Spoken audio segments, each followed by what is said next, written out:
कल्याण रावत जी, मैं बस इतना समझना चाहती हूं कि आखिर कब तक सियासत के बीच आम जनता अपना दम घोटती रहेगी इस प्रदूषण के बीच में।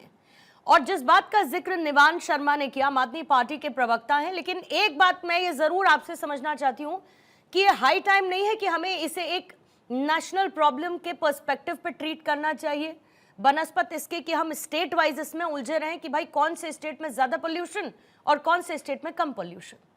आपने ठीक कहा।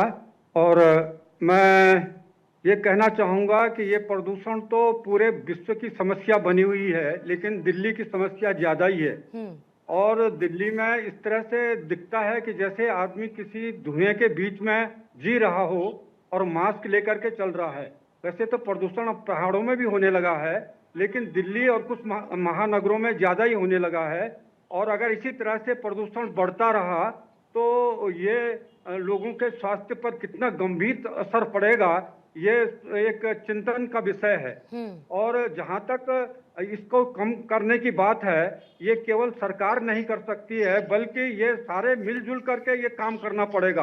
अगर सारे लोग जो हैं मिल करके इस प्रदूषण के लिए कदम नहीं बढ़ाएंगे तो आने वाले समय में जीना मुश्किल हो जाएगा। सारे हॉस्पिटल के बेड पूरे भरे पड़े हैं, लोग इतने बीमार हो गए हैं, श्वास की बीमारी से जूझ रहे हैं। ये सारा जो ग्लोबल वार्मिंग हो रहा है, या इसी धुएं से हो रहा है। इसका सबसे बड़ा असर अभी तो महानगरों में है, अब ऊपर हिमालय में भी होने लगा है। अभी हिमालय की बर्फ लगातार पिघल रही है। मैं तो हिमालय से बात कर रहा हूँ, हिमालय में बर्फ रही नहीं गई है, क्योंकि ये जो कार्बन है ये हिमालय तक भी पहुंच चुका है।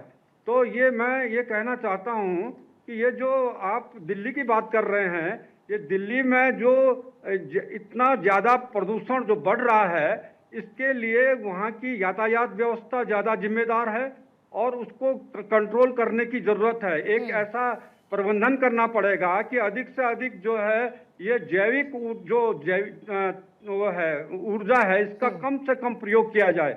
और दूसरी बात, वहाँ जंगलों का विस्तार किया जाए। लोग अपने घरों में जंगल लगाएं, अपने जगह नहीं है तो गमले लगाएं, लेकिन घरों में कम से कम अपने ऑक्सीजन के लिए इतना पेड़ लगाएं ताकि वो जिंदा रह सकें। अगर शहरों में रहना है तो ये शहरों की जो जिंदगानी है ये आने वाले समय में और भयभीत होने वाली है, क्योंकि जिस तरह से ग्लोबल वार्मिंग और जो ये गैसें ज्यादा बन रही हैं, कार्बन सबसे ज्यादा है और यही कार्बन हमारे लिए सबसे ज्यादा खतरनाक है।